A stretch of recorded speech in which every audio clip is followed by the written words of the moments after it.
How do you feel? Angry. Let's turn off the. How much time we have on that? 31 minutes, but it should be done. I think it's prolonging itself.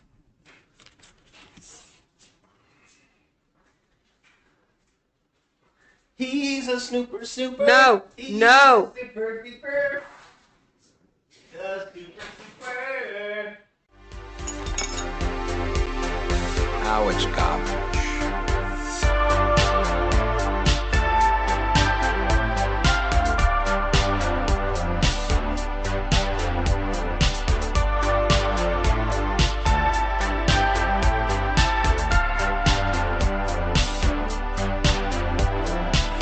Just another movie night. Hello, everybody, and welcome back. We are just another movie night. I am Scott, and that is Joey. I'm here. And today we are talking trash. Talking trash. Talking trash indeed. And here's a little ditty. Here's what we're going to do. So, I decided to torture my beautiful wife with a movie that I have seen probably 15 times in my Oh life. my god. And I have not seen this movie in over probably 30 something years. Which tells you how old I am. This movie was on rotation on HBO when I was a child, and it played all the time, and I would always watch it.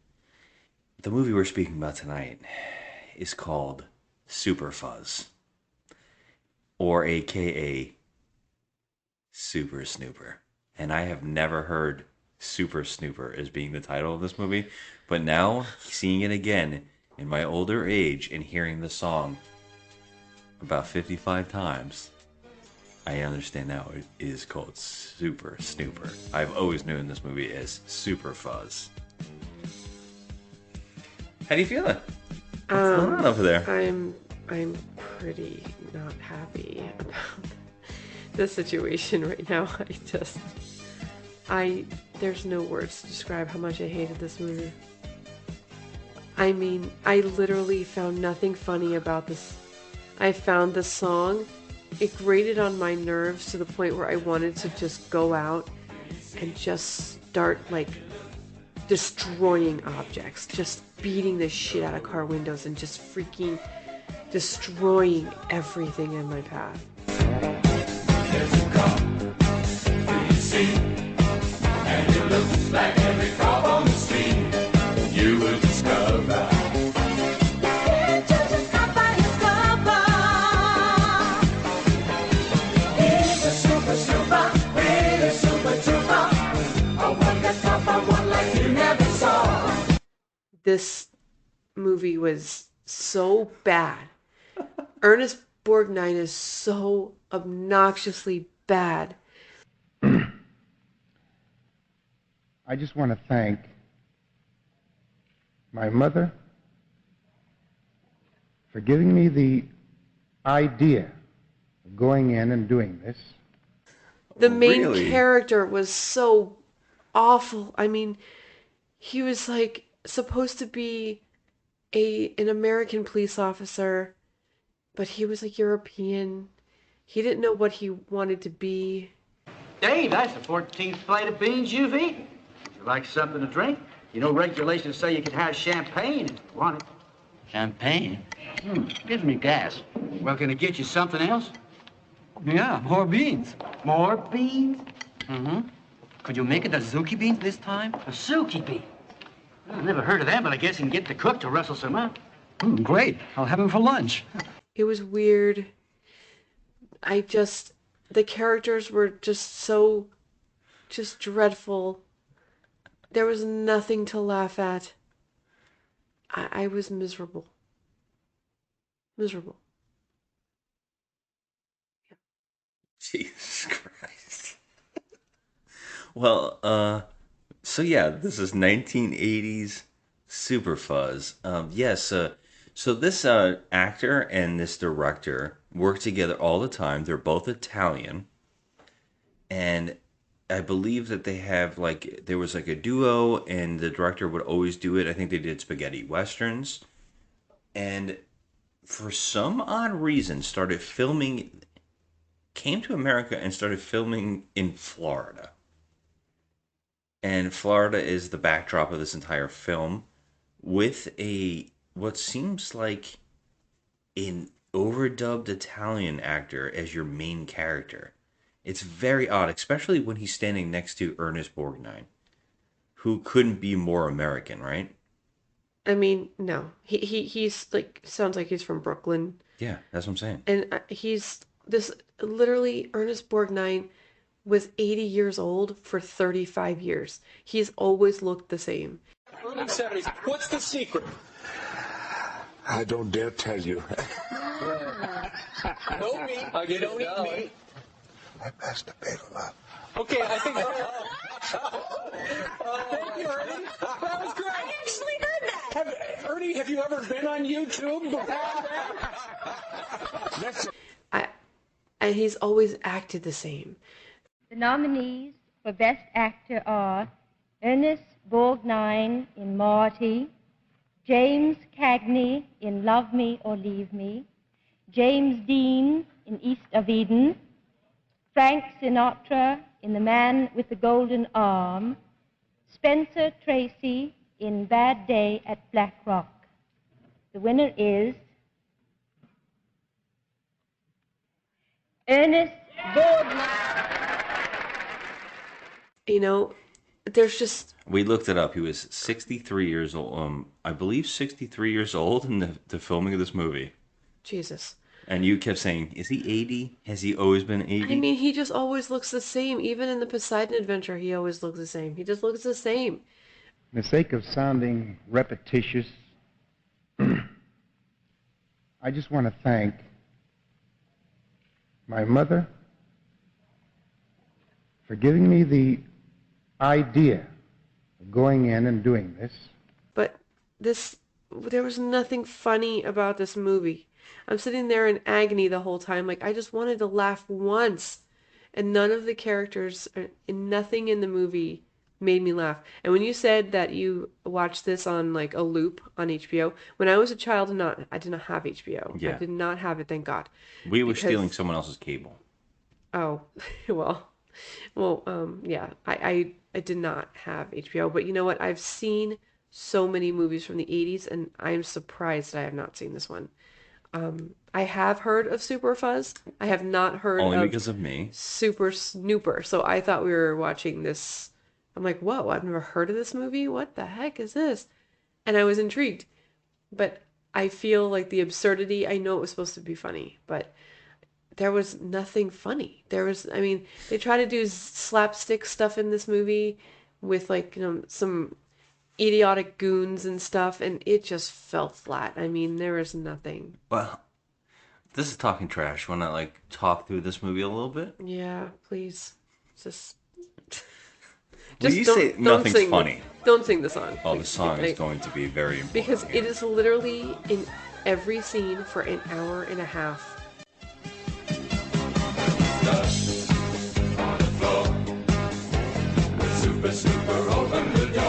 It's about an hour and 45-minute runtime of this film, which is mind-blowing. I mean, this could have been an hour and 20. I have no idea why they decided to do that much stuff in this movie. You say nothing's funny, but I will say that there are funny things, but I think that the reason that none of it really works is, first off, the sound quality on the version we found on Amazon Prime was horrendous. Yeah, it was bad. There's lines through the screen, like it was... it's a very bad transfer, which I think I found out during the watching of this tonight. I think I found out that it was a better version on YouTube, which is crazy, for free. Yeah, both versions are free, but what... I think the sound quality was bad, and it was very hard to hear some dialogue in it because the quality was so bad. Also, I think that because the soundtrack is constantly putting the same song on over and over and over, it makes you not want to laugh at any of the jokes. But I think some of the jokes are fun. The 70s disco era threw up on the 80s, and created this sound. Well, I definitely think this is a 70s film that was probably put out in the 80s. I know it was released apparently in 1980. If you go by the wardrobe, it looks like it was shot in like 1973. It had to be filmed in the late 70s. It had to be. I can't imagine this film got released in the theater. It's one of those rare movies that only people who had that HBO experience when they were young know about this film, because I think there's a couple on a list I have, like The Invisible Kid, Munchies, stuff like that, that the only people who saw Mac and Me, the only people who knew about these movies were those kids that somehow their parents either had HBO or were lucky enough to have a mixed signal by accident and be able to watch it. And it's one of those rare occasions that's the only way you know these movies, right? So it's only the rare occasion of those people that have shared that same experience of seeing these movies on repeat. I actually feel like I rented this constantly with my mom. Oh my god. My mom would ask me what movies. I had a handful of movies that I constantly rented. And I feel like this is one of those movies. But watching it again tonight, I will say that I didn't remember a damn thing except two things. I remember Ernest Borgnine. I remember the color red as being his kryptonite. And I remembered a giant bubble and then flying on it. All right, so I remember a lot of that stuff. Okay. But some of this stuff I didn't. So the premise is here. We follow we have a flash forward and then a flashback, and the story is being told in a flashback. So the opening of the movie, we find out that the main character has been put to death for the death of his partner. But his execution constantly fails and he survives. At least that's what we're being told by a news report. And this is Florida, like I said. And we finally meet our main character after this news report telling us this whole ordeal. And we see that this guy's in jail. And we automatically are like, he's overdubbed. What's going on with his voice? This guy's really strange. What's even more strange is he's eating beans as his last meal. And they say that he's eaten 14 bowls, I believe, of beans. Yeah, and so my first question to you was, okay, so he's going to be executed and he's going to be eating 14 bowls of beans before his execution. So is he just going to let out one last fart as like one last screw you guys?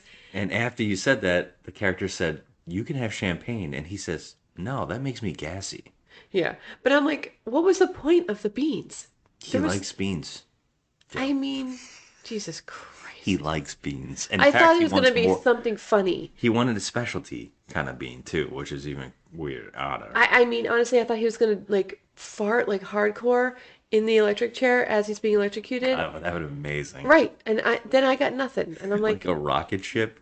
What the... So automatically you're like, what the hell's going on? He can't die? And so we now get another scene of a woman who's apparently an actress shows up with flowers. And she wants to get in the jail to go see the execution. And apparently she's a famous actress. Everybody seems to know her. But the guards are like, no, you're not allowed in. And she's like, well, we're friends. Like, we're close. I want to be there for him. And they're like, no way. She's like, well, can you make sure these roses get put in front of him so at least he can see something beautiful as he dies? And they're like, all right. So they take the flowers. So he is going to be marched to his execution again. He wants beans. He's eating the beans. And then they come in and they march him. And this is the fourth execution he's going to be put through. And he's been through every one of them. And now the electric chair is the last one, apparently. Hey, man. They're coming for you now. By the time lunchtime rolls around, you're going to be having dinner with hunky number one. Apparently they try to hang him. A lot of stuff we didn't get to see on screen. And this is a kid's film. I just want to point this out. Okay. And that's mind-boggling. Yeah, the movie is mind-boggling. Like, what? I mean, and also it really tells you a lot about my childhood. Like, I mean, I know the movies you watched as a kid. What is this shit?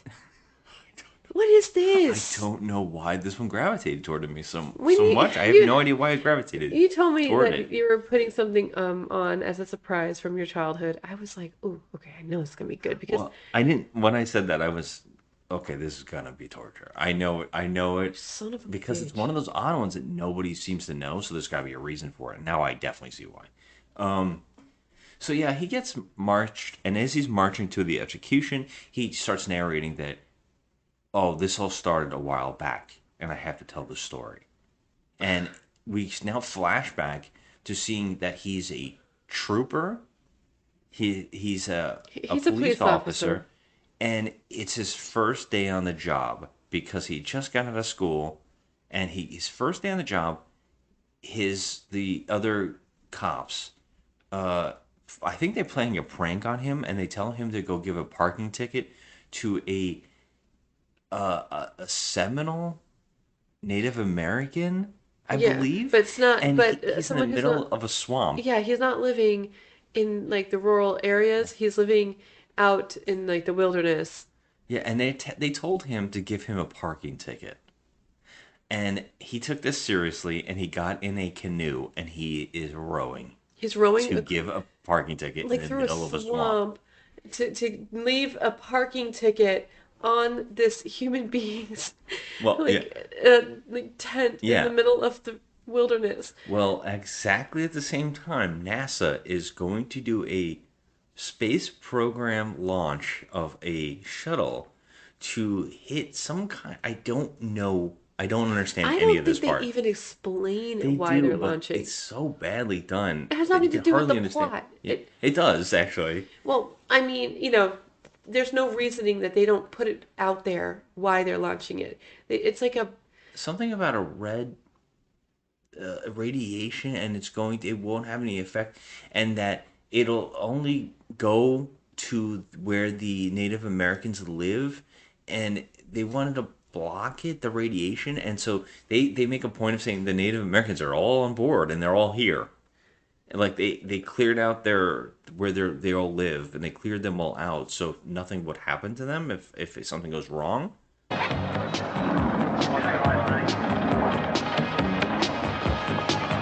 As you know, red plutonium will re-enter the Earth's atmosphere and will plunge and plummet with pinpoint precision to a predetermined place on the Earth's surface. The purpose of red plutonium's mission is to test a top-secret device for detecting minerals below the moon's crust. Now, gentlemen, the site selected for this momentous experiment is namely Creektown, or as the Indians call it, Popok, whose inhabitants, by the way, have proved themselves to be patriotic, true blue Americans and are here to share with us this historic moment. I don't really understand this, but the craziest part is the cops are all like, he went there, yeah. and Ernest Borgnine is in charge of him and basically told him to do the parking ticket, and his boss is saying, like, the chief of police is like, you're an idiot, get him out of there.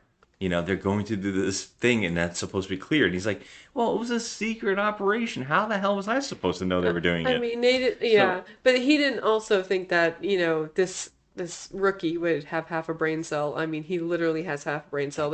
He does. He's so yeah. stupid. He actually got in a canoe and rowed across the freaking river to give this guy a parking ticket. And he sticks it on a teepee. Yeah. The parking ticket. But the problem is here, he can't get the signal from the cops trying to tell him to get out of there. He can only call them. And when he gets to go back in his boat to leave, an alligator has commandeered his vehicle. I mean, the sheer size of this alligator He's sitting in the canoe. moseyed into his canoe. And instead of like, I don't know, like maybe taking a stick and scooting it away or dumping the canoe on its side. Or he's hissing at him, yeah. Well, he pulls out a gun to go shoot it. And I'm sorry, this is funny. You don't think it is? If you say so. Okay, this is fun. He goes to shoot it and then says no, and decides to shoot his gun as a warning shot to scare off the alligator. And he shoots it up in the air, and it hits the rocket, the NASA rocket ship, in the atmosphere, leaving into space. Yeah. And by doing so, explodes in the atmosphere and radiates him. I have no words for this. We don't know if any shuttle parts landed anywhere and killed tons of people. We don't know what he actually did because we never go back to that plot. Nobody talks about the shuttle explosion. Yes. It's bonkers. And he gets washed in red radiation. Yes. And and everybody, well, they're at the police station. They're like, "Oh, he's dead. Oh, that's really a shame. I feel really bad. He was a rookie, but it was his first day on the job, and he died doing his duty." And then the chief's like, "You know what, though? I know you're really broken up about it, but I'm going to give you a job to do to get your mind off of it. It's only been a second." And he goes, "Okay, got you a job." And in that second, he's on him, or Ernest Borgnine is kicked down in rank to traffic cop in a second. This all happens in a second. Yeah, they don't even bother to send out any kind of paramedics or troops or anything to go over there and find this cop who may have died. They don't give a shit. Oh, that poor kid. He won a Normandy there. The Normandy and He wasn't much of a rookie in his class, but he did die in the line of duty, trying to collect on a traffic violation. That poor kid. Little late to be feeling sorry, isn't it? I'll tell you what. If it disturbs you that much, I've got just the job to take it off your mind. Officer Dunlop. This is the worst police force on the face of the earth.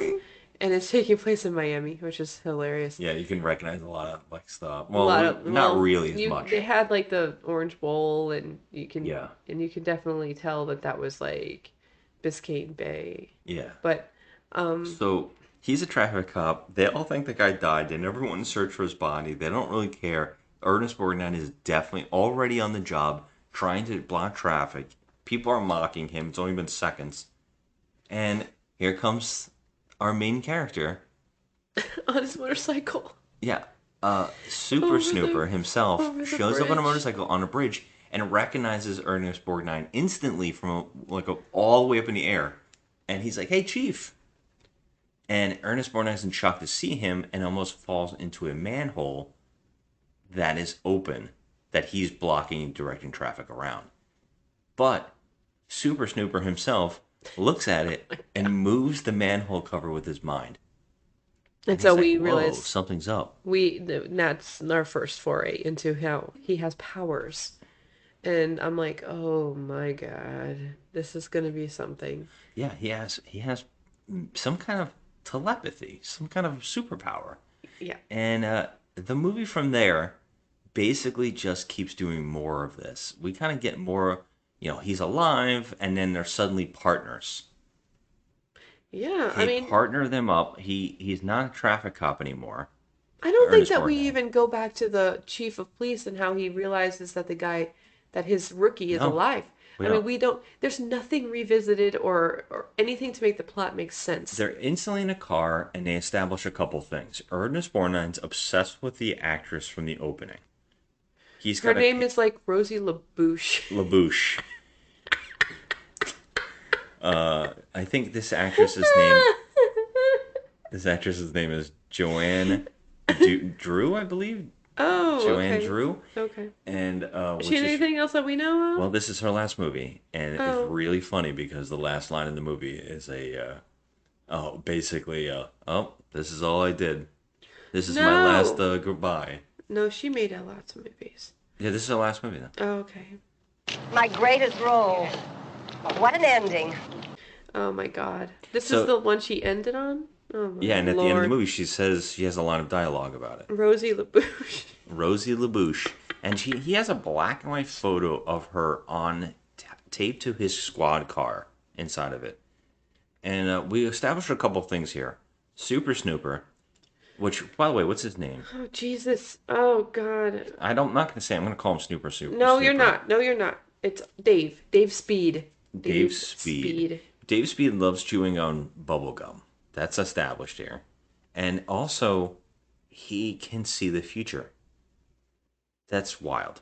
Yeah. He can see the future. He has premonitions of what's to happen. He basically says, "Don't drive yet," and he says, "Why?" And he's like, "The elephants." And he's like, "What the hell are you talking about?" And then elephants come by the car. Yeah, so he has premonitions of what's about to happen, so he can like stop it, bad things from happening. Yeah, those Miami elephants marching past the stoplight. I don't even know why that's happening in this movie. But the problem is, he says, "Well, what's gonna come by next?" Because Ernest Borgnine's trying to figure it out. Like, well, Like, what do yeah, you mean? how do you have superpowers? Like, I want to know what if you're such a smarty pants, what's gonna walk by next? But the light is red, and he sees it, and he's not able to see the future, and he can't figure out why. And Ernest Borgnine's like, "Yeah, right. That was just a lucky guess," which is fucking crazy. They get a report that there is a robbery in progress, and it turns out to be on the top floor of a 20-story building, and it's like a bank on the 20th floor of this building. It has no attributes of being a bank whatsoever. I don't really understand this part. It looks like an insurance office. Maybe it is. It looked like it had a vault. I don't understand. It was so weird. So they have to. There's no elevators, by the way. They have to go up each floor. There was like 37 flights. I think they said 20 over and over because of what happens next. Ernest Borgnine tells him, "I'm going to go in there and then you charge at them." But the problem is, he charges at them and goes right out the window and falls 20 floors down to his death. But lands perfectly. Perfectly on top of a car. No, that's later. Oh. He lands perfectly on his feet. Oh, that's right. And he lands perfectly in front of an older gentleman in a hat who turns out to be a character in this movie. This guy keeps showing up in a weird cameo. You know, he looks like he could be a hobo. I guess because he has just like an that older look. gentleman, yeah. And I was trying to figure out if he's going to be some kind of a character in this because he was like walking dogs. He is, and he is some kind of plot point, but I don't think he comes back in any go way. Anywhere. It's weird. So bizarre. Like, why would you introduce this character? He kind of looks like if he had a monocle, he would look like the Monopoly guy. Yeah. But like he's just there. He's like an eyewitness to everything. But yes.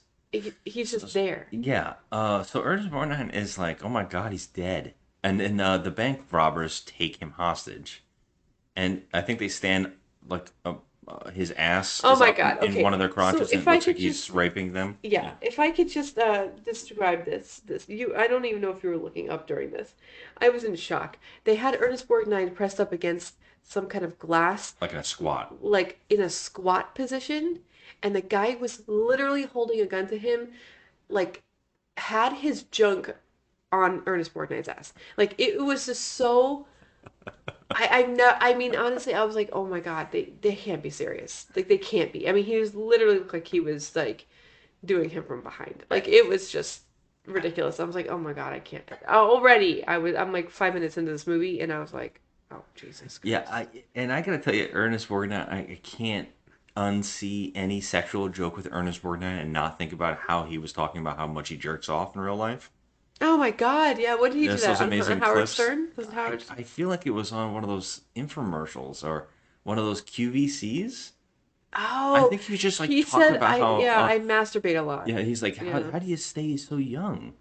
Oh, yeah. I jerk off a lot. Yeah, yeah, it's insane. Yeah, I can never unsee. Well, that he clip. did live to like 90, yeah. didn't he? Yeah, and he was always smiling. I masturbate a lot.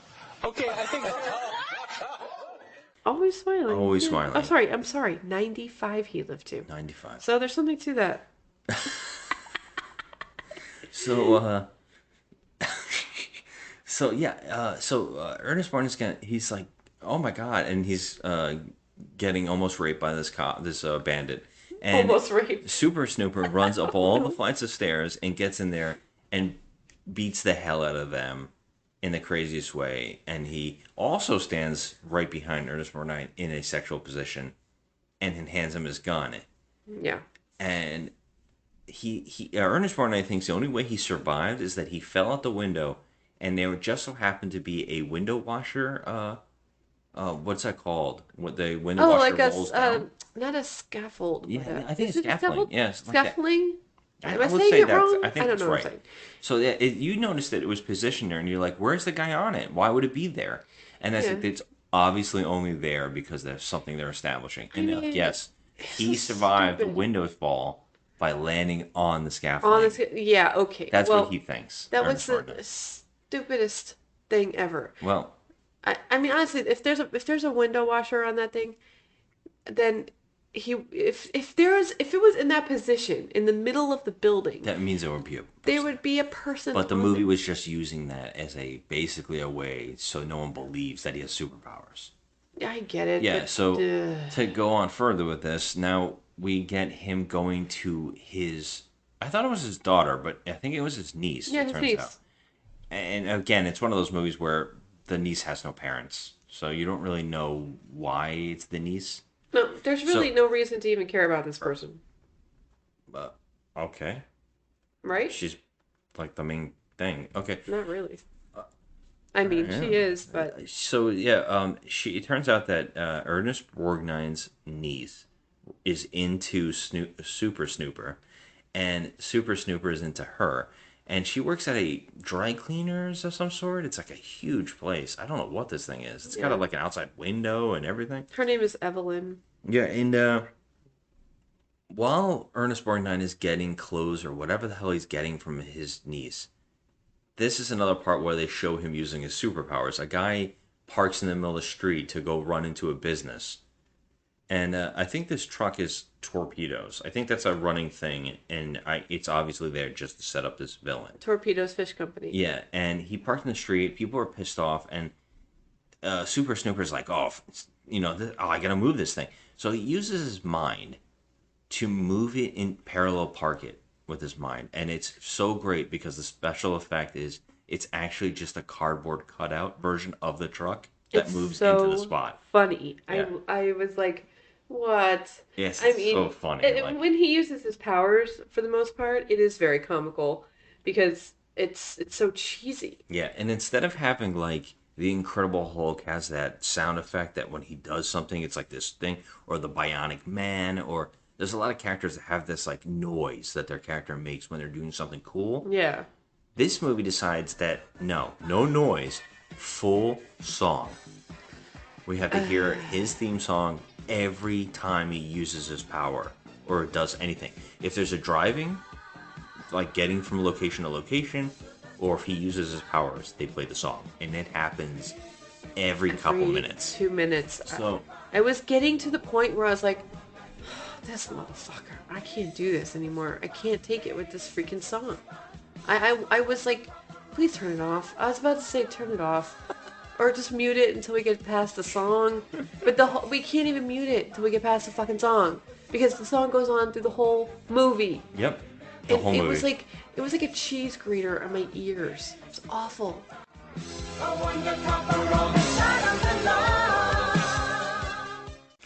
So yeah, we're establishing tons and tons of stuff. A lot of it unnecessarily. It's so odd.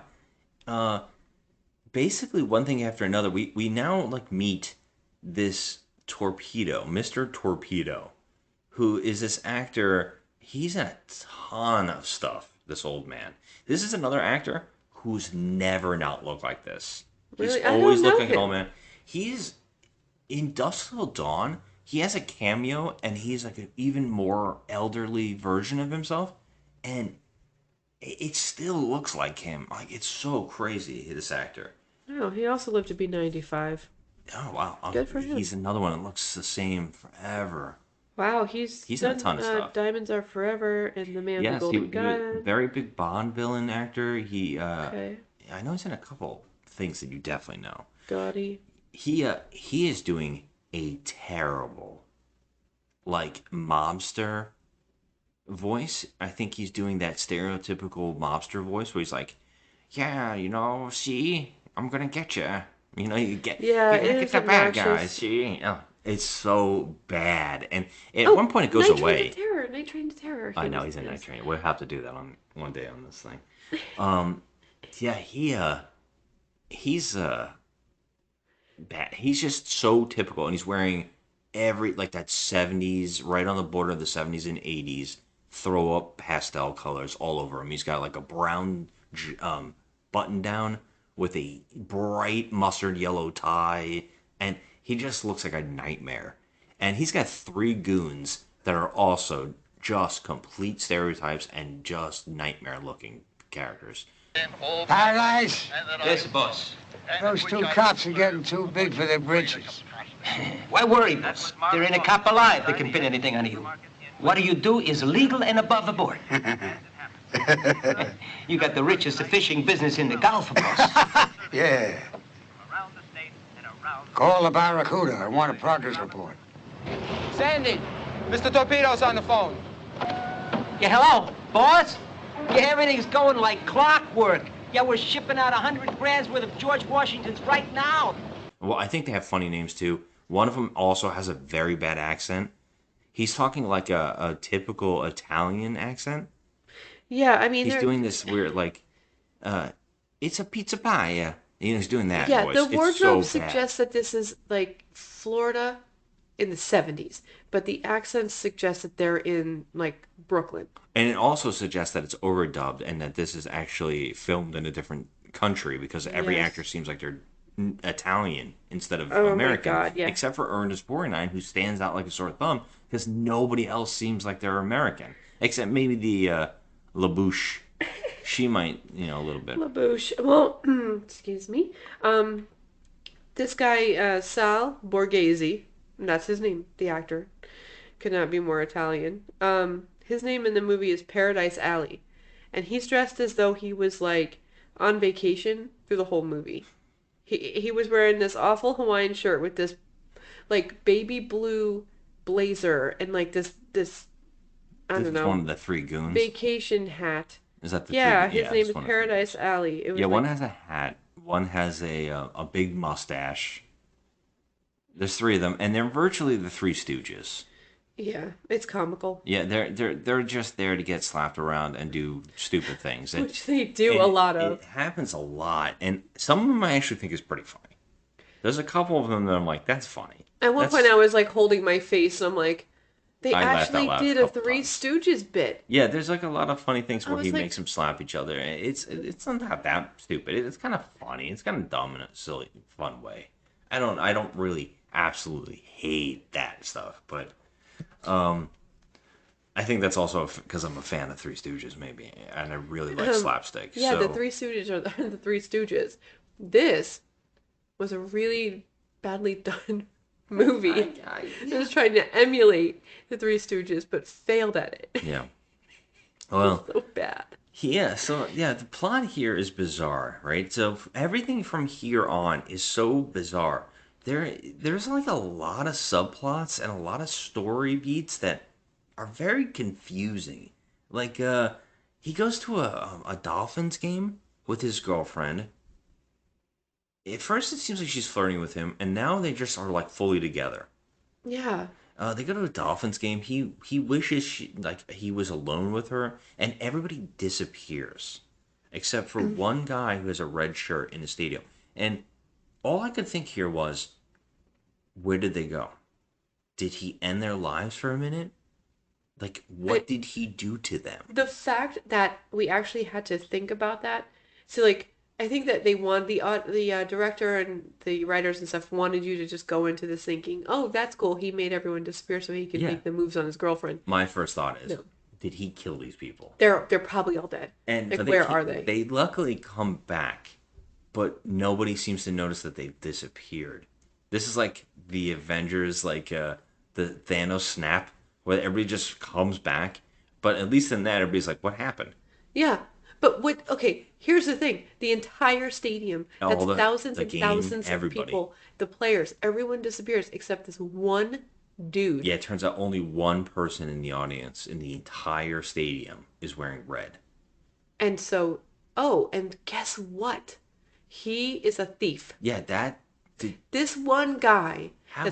This part I didn't even know. I was like, how does he know? What does he know this? Like, it must have been established that I didn't even realize because there was so much happening and it was very hard to understand. I mean, he them. does have like ESP, so he could He could That's predict that the true. future is about to happen. Except so like he can't when it's necessary. yeah, and the Yeah. guy had a red shirt on. So we're like, okay, I don't understand. I don't understand.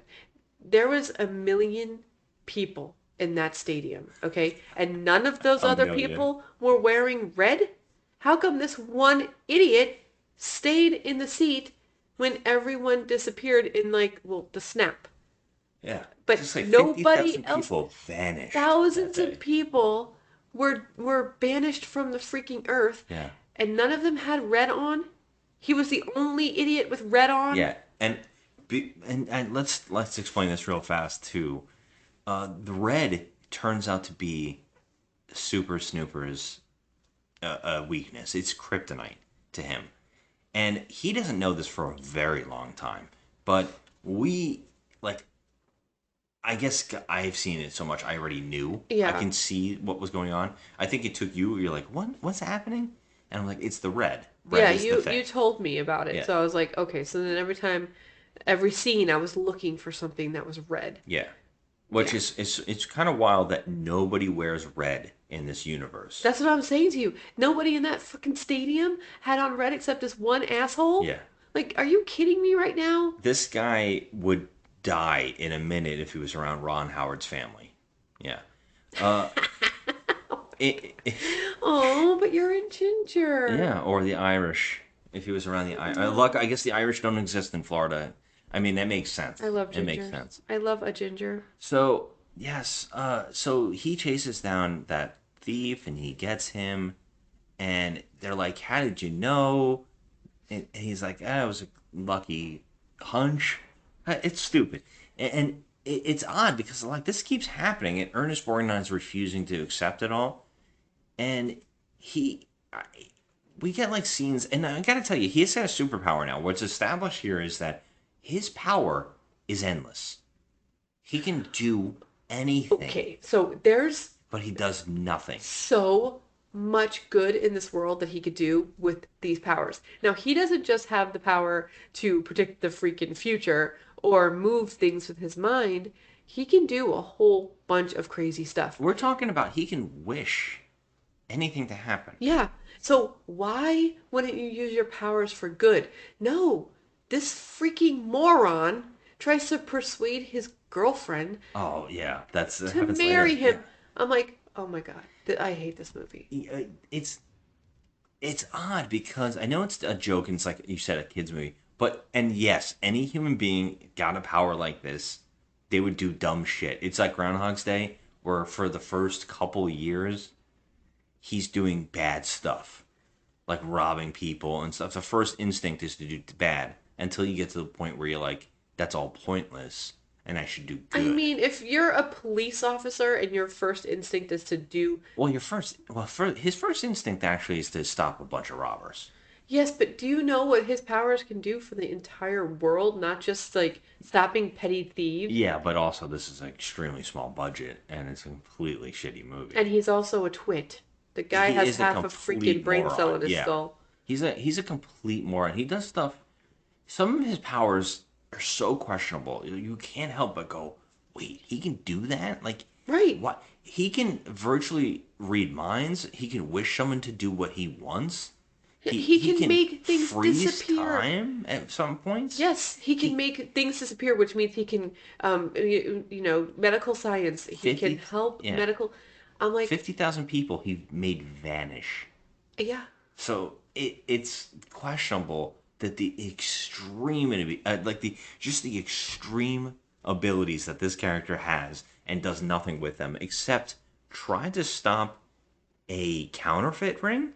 That's his big goal in this movie. His big goal is to stop this counterfeit ring that Mr. Torpedo is behind, making counterfeit $1 bills, not hundreds, not tons of stuff. $1 bills. That's the plot. Who's gonna benefit from $1 counterfeit bills? A freaking stripper?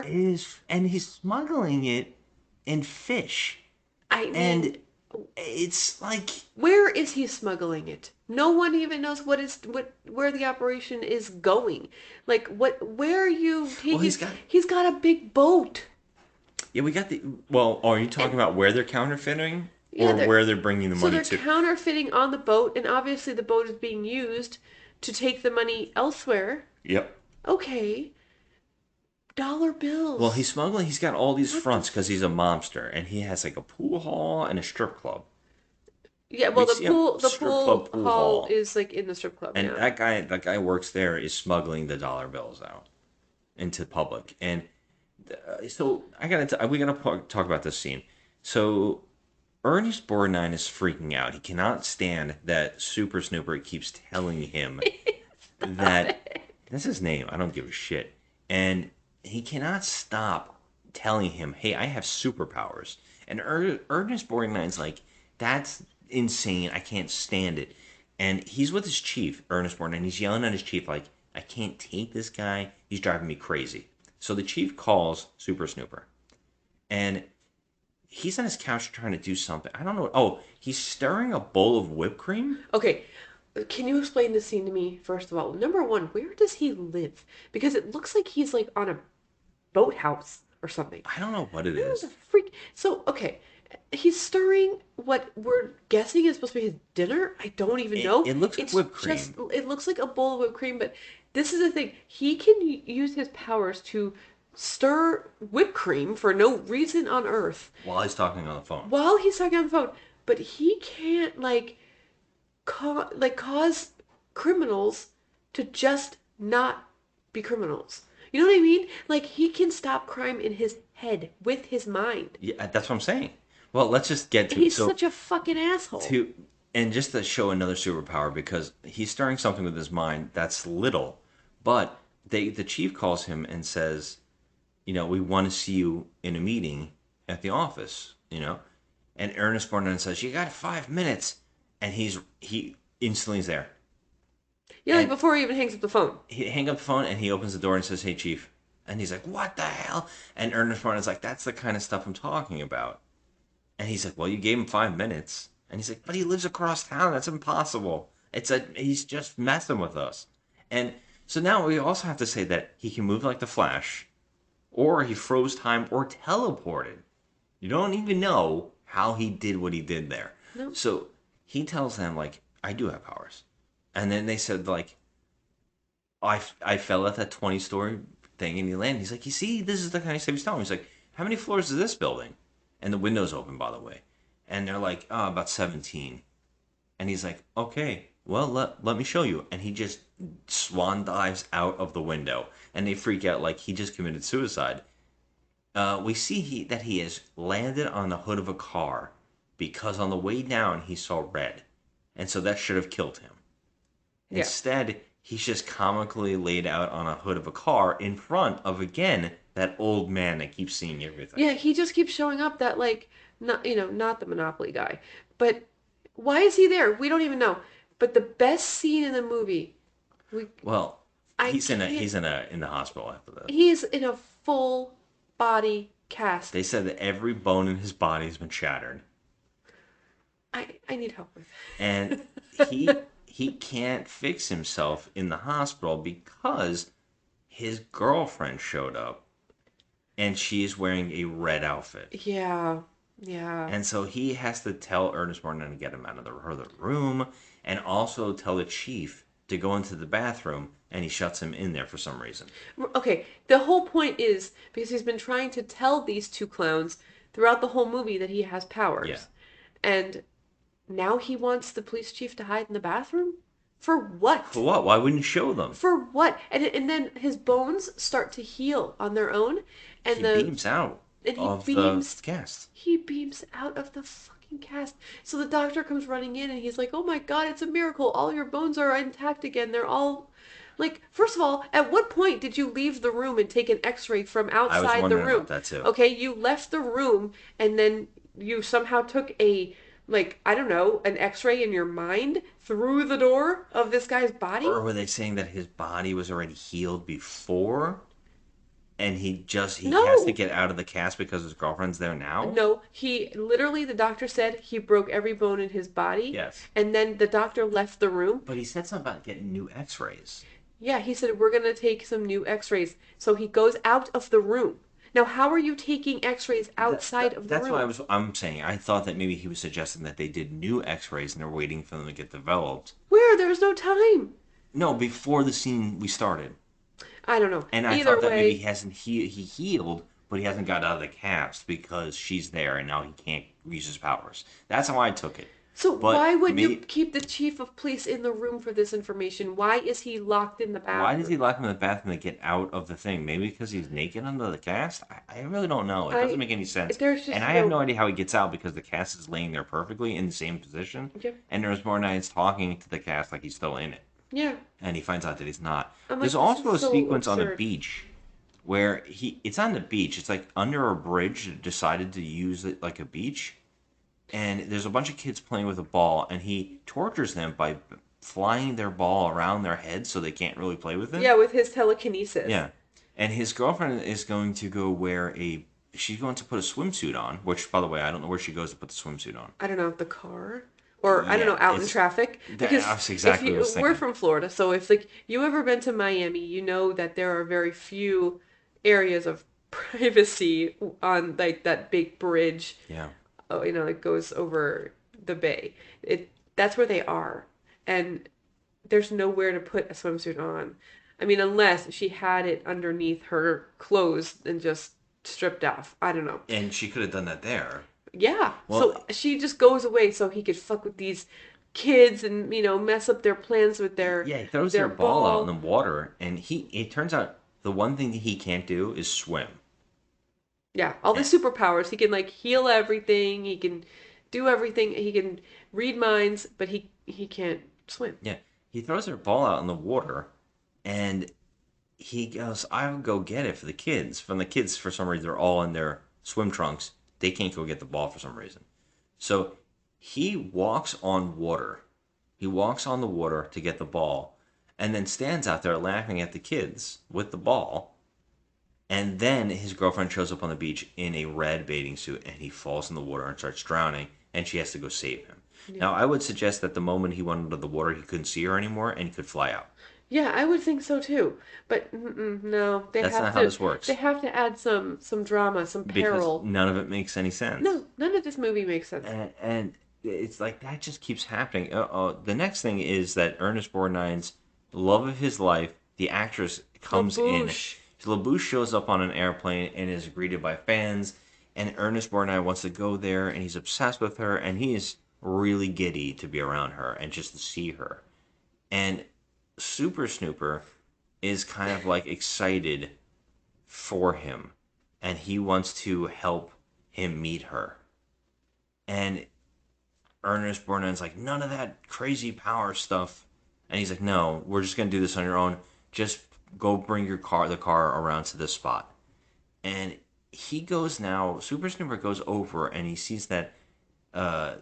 Torpedo has sent his 3 goons to go pick up this girl because it's his girlfriend. Mm-hmm. And the actress and him are an item. Of course they are. And yeah, and he basically beats, the Super Snooper goes over and beats the 3 goons up by making them do roadside tests for alcohol.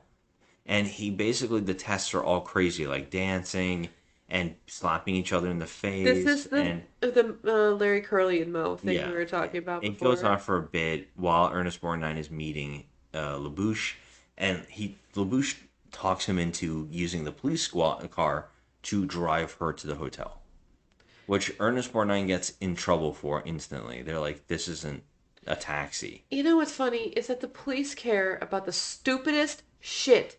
Okay, they get upset with him because he transported some dame to a hotel in his police car that's not allowed.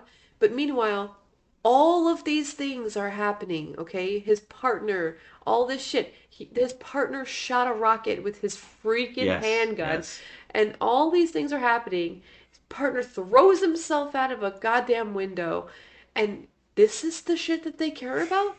I mean, this movie is fucking dreadful. I can't even get my head around it.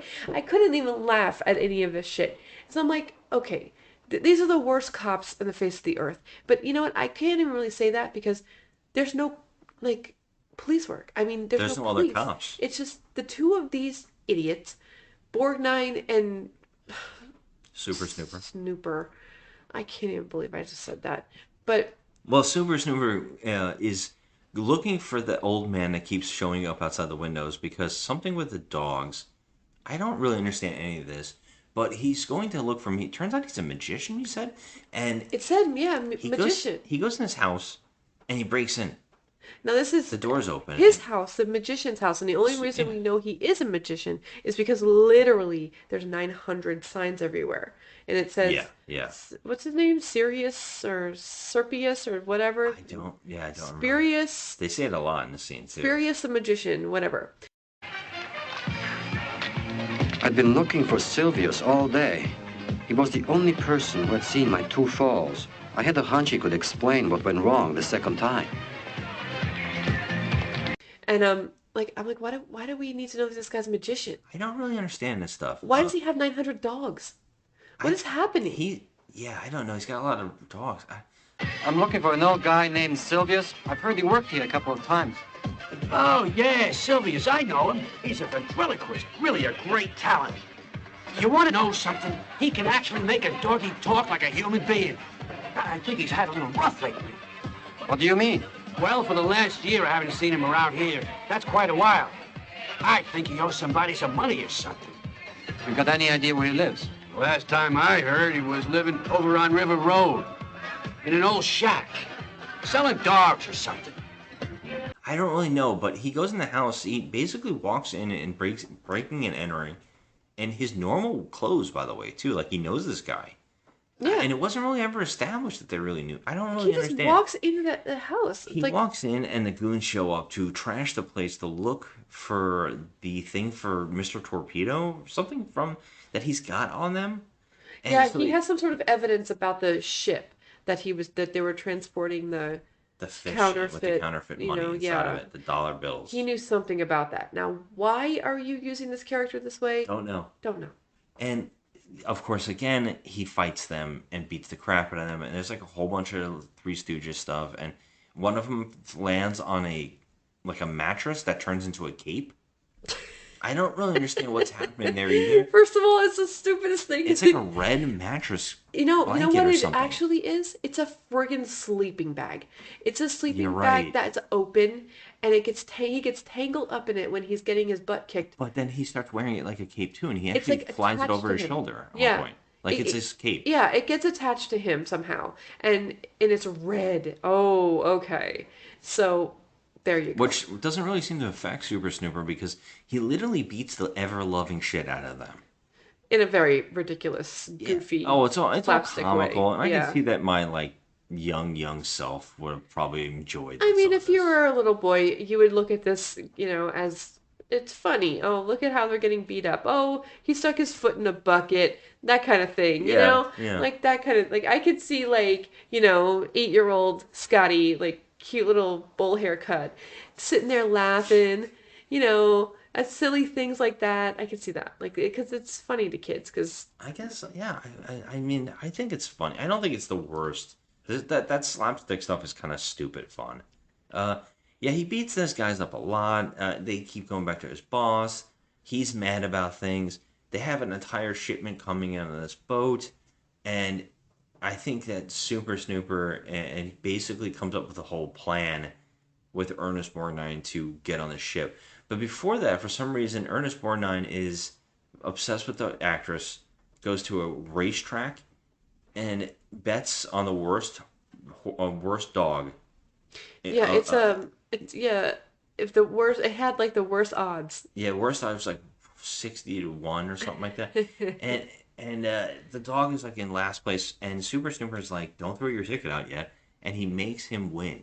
He makes the dog go faster somehow. I mean, he could do It's shit a like lot of this, shit, and man. I'm like, dude, do you have any idea what you could do for the world if you use your powers for good instead of stupid shit? Yeah. So Ernest Borgnine and his niece come to Super Snooper's house. They walk in as well. Everybody walks into everybody's house in this movie. And Super Snooper is flying around the house reading Superman comics, and they don't see him. They don't see him on the ceiling flying. They just walk around him, and he flies down and says, "I'm here," and he's levitating. And this is basically when Ernest Borgnine is it's real. Yeah, after all of this. And then he basically, someone tells him, you haven't figured out, I don't remember who it was, that like, oh, it's the color red. I remember now, they're after that guy, the magician, and they're chasing him, they have a car chase, and he runs on foot. He's running like the Flash. And he talks to him, and that guy tells him, oh, you haven't figured it out. It's the color red. He's like, not the color red, but he basically says it could be an image or a sound or a color. Yeah. And then he sees a red garage door, and he slows down and crashes into it and laughs and realizes it's red. Yeah. I'm allergic to color red. And so he tells them, the niece and Ernest Borgnine, that it's red, that he could do anything he wants. He has superpowers, and he can do anything, but red bothers him. Ernest Borgnine's he's not jazzed about it at all. He could care less. And basically, it's like, it's too much for me, and he leaves. But the niece is like, we're going to get married. Now, it feels like they just met, and then they're instantly dating, and they're talking about marriage and that they love each other. And she's like, well, we're going to get married, and I don't like these superpowers, and I think it makes you're a different person. You're not the person I loved. Which is fucking nuts, first off. This guy can do anything for you. Yes, but he doesn't. Yeah, That's the thing. My point is, she doesn't even want anything. She's just like, I want you, the normal you. Whatever. I think that's ridiculous. But to make this really bad, he freezes her in place and then virtually positions her in a way where she can kiss him. Yeah, like, he this moves is like her mind arms. rape, and Like, yeah, this is bad. it was creepy. And she wakes out of the trance, and now they could have gone two ways. Like, they could have went like she was into it, which would have been bad. But they went the way that they should have, and she slaps him in the face, and she's like, "You're an asshole," basically. Well, I mean, but she could still hear what he says, and he says to her, "You're gonna marry me whether you like it or not." Yeah. Evelyn, I've got these superpowers, and there's nothing I can do about it. And you know something? I like them. And I think you'll grow to like them too. Look, I love you, Evelyn. And we are going to get married, whether you like it or not. I'm like, oh my god, this motherfucker. So he's not using his powers for good, but yet he pretty much is using his powers for evil right now. Only on her. Like, what the that's mind rape. It's wild. Like, it's disturbing. Yeah, it's like such a bizarre thing for him to do, and it's hard to side with him on it. And I understand they're setting it up for a joke at the end, but it's a really odd moment, and it also questions like how much he can really do. And well, so we get all that. They come up with this plan to go get to the ship, and they fly a helicopter, and it turns to night, and Ernest Borgnine gets in on the boat and finds the stash and radios up to him in the helicopter, go to get the chief. I have all the evidence that Mr. Torpedo's the bad guy, and we got all the evidence. But little did he know that in like the side room, the thugs are in there, and they creep out and they clunk him over the head with a wrench. Which be, like, really would hurt. have definitely done something. And they throw bad. him in a freezer. It's a freezer, and within like seconds he's like already cryogenically frozen. Virtually. Yeah, he's like icy. Yeah. And so their plan, the thugs, is to completely sink the boat so that the evidence is destroyed. The with counterfeit, with Ernest Borgnine in the boat, setting up Super Snooper in the freezer, and setting up Super Snooper as the murderer of Ernest Borgnine. And so that is why he's in jail in the beginning. Because when he lands the helicopter, the actress has told the chief of police everything that's happened. I heard him threaten. Yeah, because there's like a whole scene I forgot to talk about where he went to a strip club and basically threatened the guy at the owner of the strip club and got himself and tried to pretend that he was a dirty cop by like extorting money out of the strip club guy and then getting close to him. And he actually makes that guy tell him all the truth right to his face, which all he had to do was have him call the cops there, have the cops come in the room, and then tell him to tell the truth to them. Right. And put himself in jail. All he had to do right there was stop it. I mean, he has the power to do anything. Yeah. And but this is the tactics that he uses. Like, He's a fucking twit. Because Ernest Borgnine's like, don't use your powers. Don't use your powers. It's cheating. We need concrete proof. It's a really strange thing because they could have just made this guy admit to it and turn himself in. So yeah, they get on the boat. When he lands, the actress has said to the chief that I overheard him extorting Torpedo, and he's a murderer, and he killed his partner. And they're like, that's not true. Go look for the boat. The boat's here. And they're like, there is no boat. So they sunk it with Ernest Borgnine frozen inside the cooler. And he gets put in jail. Now, we don't know how long it's been. Now, we gotta guess a couple things. There's been a court case against him. They must have gone to trial. They went to trial. They That's what I'm put saying. him on death row. 4 times they killed him. 3 times they put him to death. Okay, so how fast are they putting him to death from the trial? So exactly. How long has Ernest Borgnine been frozen like a popsicle underneath the water in this, I guess, freezer underneath the sunken boat? And what's wild is we never see the niece. No. Denise is never brought into any of this, not questioning where That's her what I'm uncle telling you. is. She has nothing to do with this movie. She's just there. Really strange. I mean, she's not a major plot person. Well, she's got nothing. She becomes here after because what happens next is we're now caught up to the beginning of the movie, and he's being put into the electric chair, and he sees the red roses in front of him. That LaBouche brought him. Yes, and he gets them out of the room, and when he does, when they hit the switch to electrocute him, he pushes the electricity on everybody else, and I don't know if they're all dying, but everybody watching, everybody starts to get electrocuted. Like they were all getting electrocuted. I don't know if that was like they were in shock that he was getting electrocuted, like that was their shock voice. He put it on them. He wasn't getting electrocuted, they were. Okay, because I didn't hear any sounds coming from their mouth. It was like... Well, they're all like shaking because we can see them through the window. Okay. And also the guy, you see the hand flip the switch, that hand is getting shocked too. You can see it shaking. You're right, okay. And so he just killed a bunch of people. It feels like it. And all the straps on him, they just burst off, and he jumps through a brick wall and flies.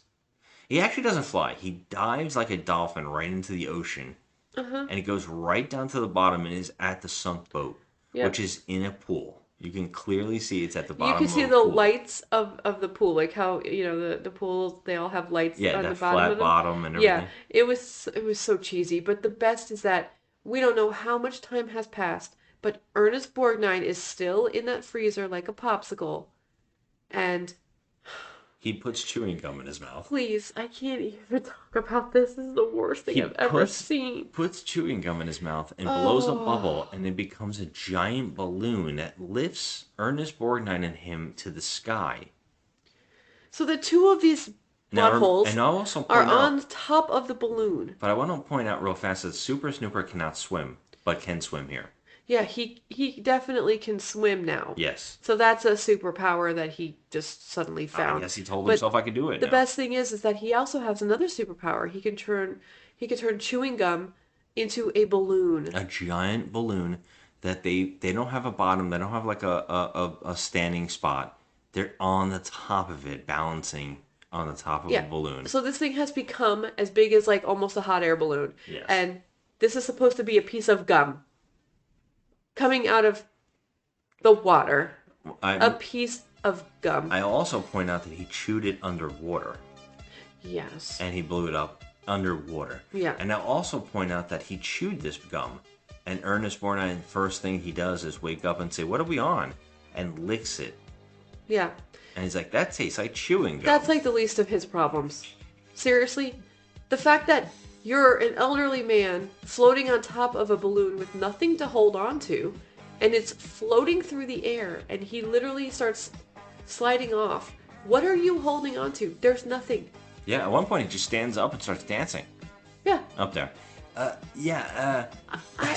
don't even know. So at the same time, because they found out that he broke out of jail, the actress has now taken all of the money and jewels from Torpedo and said she's going to Cuba. And well, she brings Torpedo with her. She does bring Torpedo, and they also kidnap the niece because they need someone, a hostage, to keep him away if he is alive. So that's their bargaining chip, is they have this thing. It turns out the actress also can fly an airplane. They have like a six-seater. Yeah. And they get all on the six-seater, and she flies it.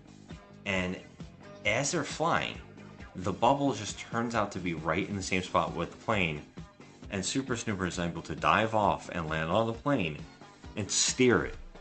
Yeah. Steer the plane into landing. And they basically all give up. The cops all show up. He has them, like, done. The niece comes out, and he hugs them. The cops arrest everybody else. I mean, that's pretty much done. And they're like, "Where's my uncle?" And he's like, "Oh, your uncle's up right there on the balloon." But honestly, and so he left him up there. He left him up there, and also he's standing up there having a great time for some reason. All of a sudden, he's dancing and singing, and he's like, "I'm gonna look at me, I'm so great." Yeah. And I don't understand why this happens to him. Why he gets so ecstatic, but he gets so ecstatic that he decides to jump. Yeah. Okay. How did how did Snooper plan on getting Borgnine down? I mean... Well, he could have just wished him down. Okay, yes. But the plan was for Borgnine to jump into his arms? I think he was keeping him safe. But when Borgnine just said, "Watch me, look at me, you're gonna get me," and he just jumps off the damn thing, it only leaves Super Snooper to run to try to catch him. What's really impressive about running to try and catch him is the fact that he could just fly up and get him. Yes, absolutely. I mean, this movie is so this freaking stupid. This next scene wouldn't happen. Because when he catches Ernest Borgnine, they fall through the entire Earth. And they land in China. They land in China. I was like, oh my god, please. This has to be over soon. It has to. Because I just can't take no more. And we end, they call, and they say they're okay, and they're in China. And the last scene is Super Snooper. Super Snooper gets on the phone and tells, "Your uncle's alive because of my powers. I know you'll love them. You're gonna marry me." And they just show her face like, huh. And then next, it just does a transition shot to them being married, and her in a full out, like a whole headpiece, the whole thing, and her getting married. They say, instead of "I do," they say I will," or something like that. Yeah, but the best part about this is this woman's wearing a headpiece. Like, I'm talking about, if you can Google Celine Dion's headpiece when she got married, that sort of thing. It's like a hat. It's like a hat. And instead of just removing the veil so he could kiss her, he takes the whole entire headpiece off, where it's a big reveal. Oh, she has dyed her hair red. And basically her telling him, "Fuck you. You can't use your powers on me now. Yeah. I have red hair." It's amazing. It's amazing. But that's a funny bit. It's the best scene in the movie. Basically, to go fuck yourself. It's a funny little bit. I gotta tell you something. I hated this guy. I want to say his name's Dave. I think it's Dave. Snooper. Super Snooper. I can't even say it without like spitting all over the place. I honestly, these characters are freaking wretched. This movie. I mean, they're trying to think of Joe as a kid. Joe as a kid would probably watch, like, silly movies like The Worst Witch and things like that. But this movie, there's no humor for me in this. Like, even if say I wasn't an adult, and I'm not thinking with logic, because I'm actually not. When I start going into these movies, these pieces of crap, I don't have any logic at all. I'm just like, okay, this is going to be a piece of crap, just take it for what it is.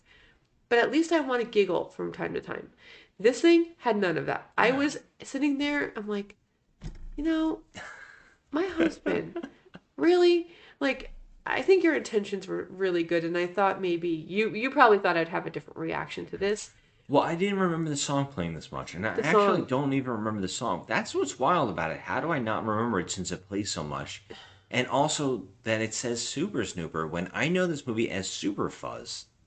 And I don't know how I never put that together. Why is it saying that when it should be saying Super Fuzz in the song? That's weird. And every time you talk about Super Fuzz, Yeah. I don't know why. I always thought it was a different movie. I would never picture this that you're talking about. I don't know why. I just felt like this is not something he liked as a kid. It can't be. It just can't be. I could see why I liked it as a kid. And I think, look, there's kids today who listen to Baby Shark and stuff like that, and it's the same thing over and over. It's just something to get you like whatever. When I was that age, this must have been like, yeah, yeah, yeah. And he's got superpowers, and I probably was at the age where it's like, superpowers are cool. And all I was caring about was like, wow, could you imagine? And I guess in my high imagination that I really had as a kid, and I would write all these stories and make all these toys, and I probably thought, wow, superpowers are badass. And this is before I was reading comic books, I think. I was too young to grasp that whole thing of that concept of reading and everything.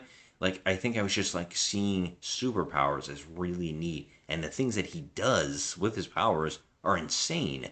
I can see why I enjoyed it. Now, in my older age, I completely admit this is a goddamn piece of shit.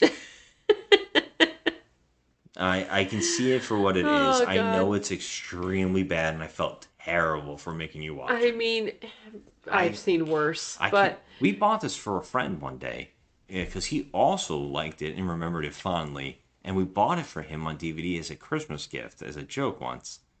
And I don't recall. He was excited about it, and wow.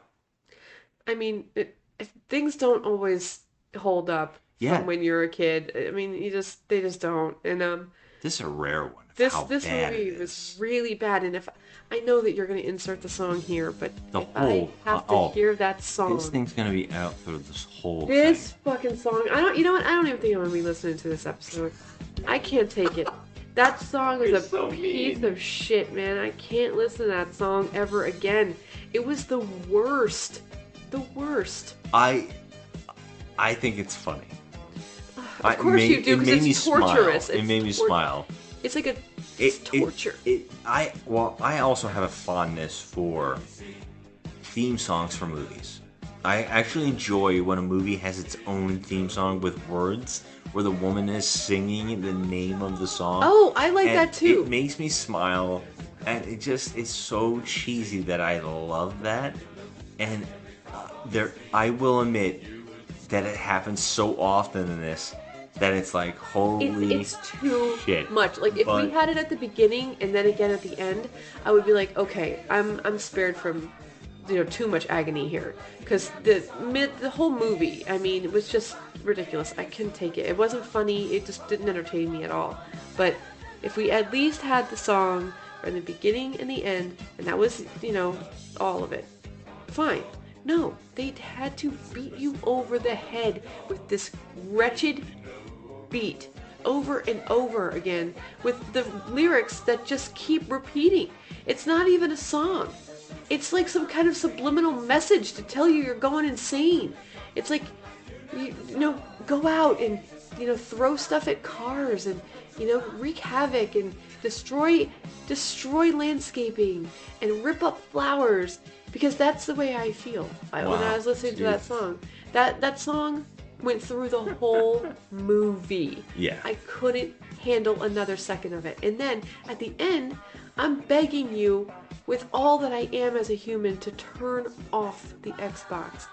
Turn it off. Please turn it off. And you're just looking at me and laughing inside like a demon. And this is just wrong. Because I thought it was funny. I think there is this... Well, look, we watch bad movies on purpose. We love it. We love joking around about what's bad about movies. Oh, sure. That's why I was shocked that you couldn't take how funny it was that thing kept playing. I mean, no, I couldn't. And then at the end, it's like, you felt like you didn't torture me enough. So you had to, just let it play a little longer. I'm slowly boiling like a freaking egg in a pot of water, and you're just looking at me, and I'm like, if you don't turn this off, I am gonna physically go and throw the TV against the freaking wall. And it was that bad. That song played through the whole movie. Yeah, it's bad.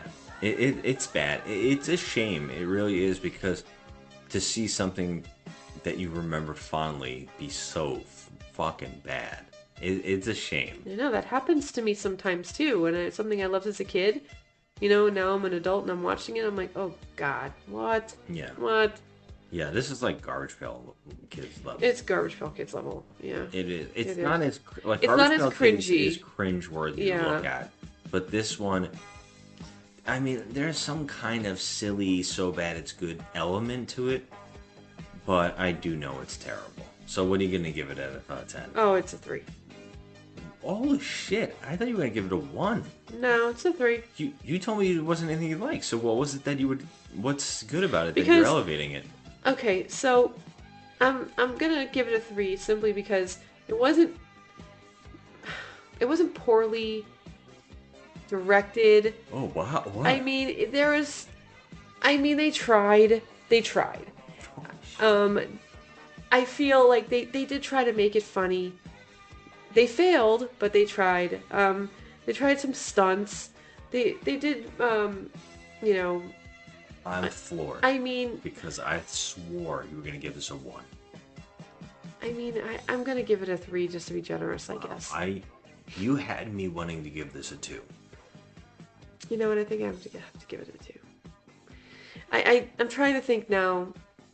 If the directing being okay is the only thing, then it has to be a 2. And I don't even think the directing is good. Watching it It's again, not I was good. I'm just saying it's, you know, we've seen other movies that are just freaking trash heaps that we can't even watch. Yeah. But I mean, I could watch this. I was You like, didn't want to. I was annoyed the whole time. But one thing that I did enjoy is I love pointing out like little like kind of mess ups, like film flubs, and I love pointing that out. And so I saw a bunch in there, and I got to point them out, and that makes me happy. So I'm gonna give it a 2. It's actually, we've seen worse than this, but this movie was really bad. See, since I thought you were gonna go for a 1, and I was gonna go for a 2 because I'm like, I like it better than you do. No, I gave Zeta 1 a 1. Yeah. No, I know, but what I'm saying is, because I thought you were gonna give it a 1, I automatically assumed since I like it better than you, I'm gonna give it a 2. Okay. But then when you said 3, I'm like, do I have to reevaluate? Well, now you can give it a 3 because you like it better than me.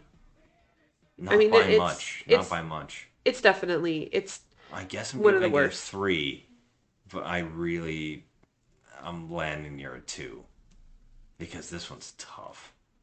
Watching it again, I was like, yeah, this one's really hard to watch. I mean, there was nothing really redeeming about it. Yeah, there's not really. I mean, much. except I was laughing at the flubs of it, you know? Like, I wasn't really laughing at because they were trying to make me laugh. Like, their laughs were not landing. I was laughing at things I shouldn't have been laughing at. Like, you know, the bubble turning into a balloon.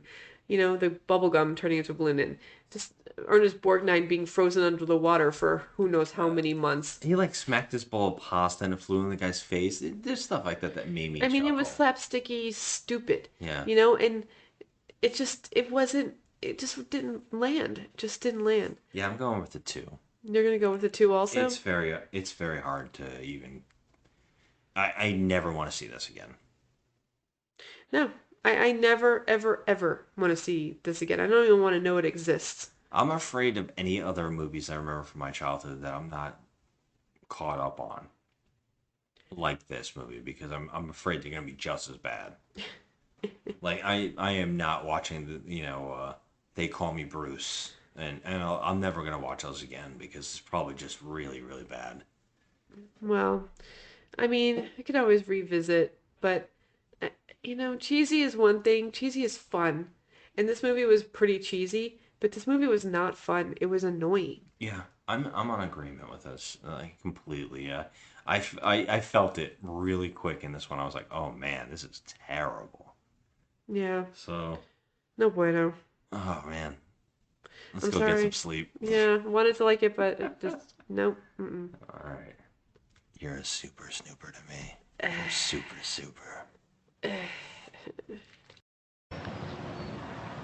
Hey, Sarge. It says here that your Rosie LaBouche is making a comeback. Did you know that? Sure I knew that. I know everything about Rosie.